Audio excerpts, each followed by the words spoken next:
Hello, and welcome back to the Nasty Metal Productions channel here at YouTube, and welcome to another Album of the Week video.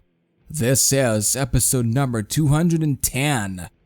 Today's episode, I will be putting a spotlight on Covenant, the third album from Florida's death metal leaders, Morbid Angel.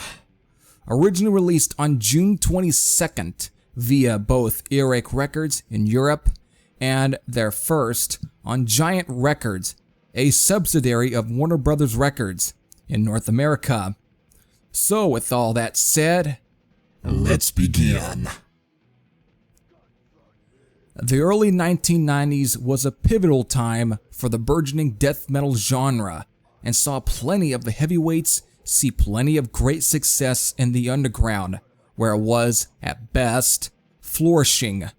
And Morbid Angel was one of those grand heavyweights who actually was seeing the most success, with Cannibal Corpse being at least second behind. And 1990 to 1993 being their prime years, with both Altars of Madness and Blessed Are the Sick getting great responses. That ended up leading to the release of Abominations of Desolation, which was recorded back sometime in 1986 or possibly 1987, where it was, I think, was originally meant to be released in, which was when Nocturnus founder Mike Browning was in the band. But due to personal incidents that took place between Browning and Azgoth, I never really could ever pronounce Trey's sort of last name, but I think it's Azgoth.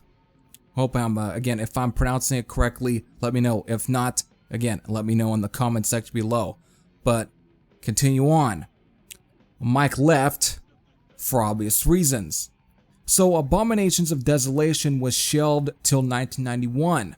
But before they could head back to the legendary Morris Sound Studios, original guitar player the late Richard Brunel would be unfortunately kicked out of the band due to alleged substance abuse, which of course would become true. Richard did join Morbid Angel on stage sometime in 1994, but that was only a one-time occurrence. Richard would be in a couple of bands, with the melodic death metal outfit Paths of Possession being one of them.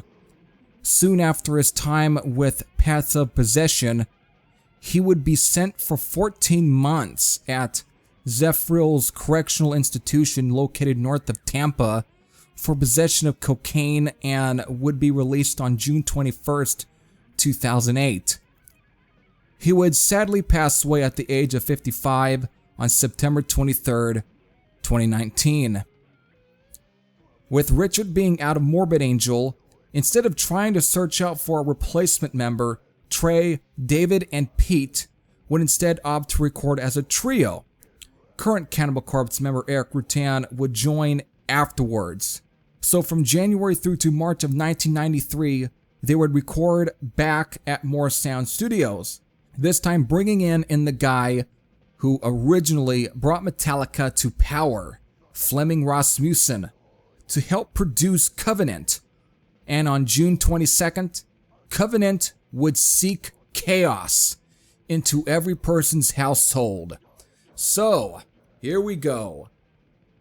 Featuring 10 tracks, clocking it at the length of 41 minutes and 6 seconds, these 10 tracks are, well, beginning with Rapture, Pain Divine, World of Shit, parentheses, The Promised Land, Vengeance is Mine, Lion's Den, or The Lion's Den sometimes on the CD copies, Blood on My Hands, Angel of Disease, Sworn in the Black, Nar Mataru, hopefully I'm pronouncing all that correctly, and then finally ending with God of Emptiness.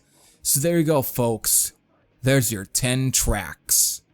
For years, I've sort of cited that Altars of Madness was the key album in kicking off my fascination with death metal, and to this day, it is still my absolute favorite death metal record in general, and not just my favorite Morbid Angel album.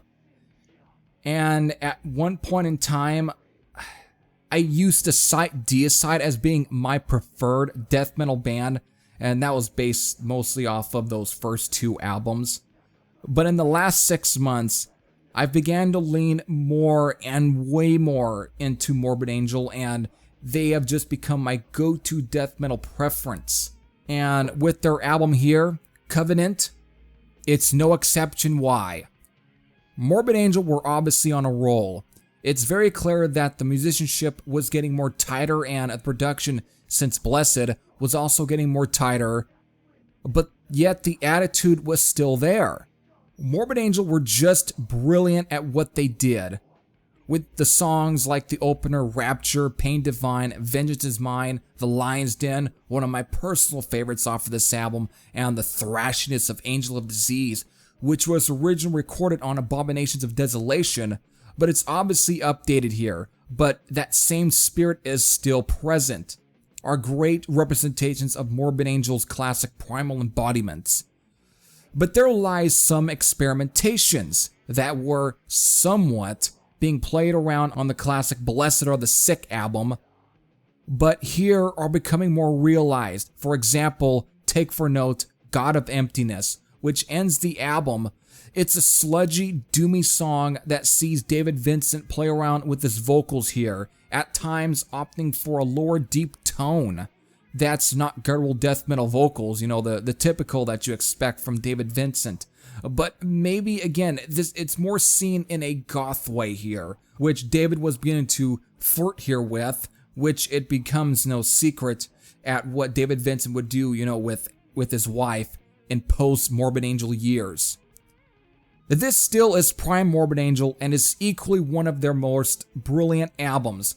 While I may still lean more towards Altars, Covenant just sees a band taking things to newer heights and to see where it takes them creatively, and that is what I truly admire about this album. Covenant rounds out a trilogy of near perfect albums for me, and it is enough to say that Morbid Angel are one of my favorite death metal bands.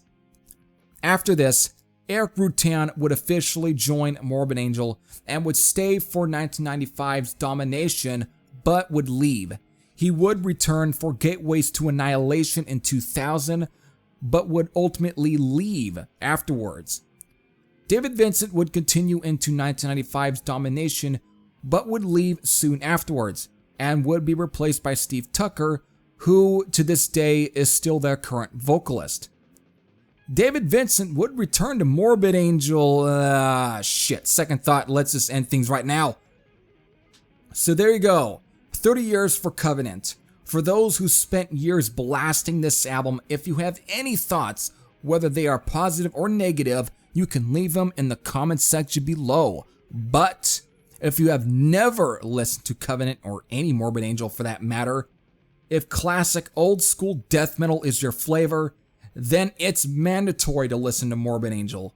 So with that, this is Heavy Thrash saying I'm out, and I'll see you all later. Take care, everyone.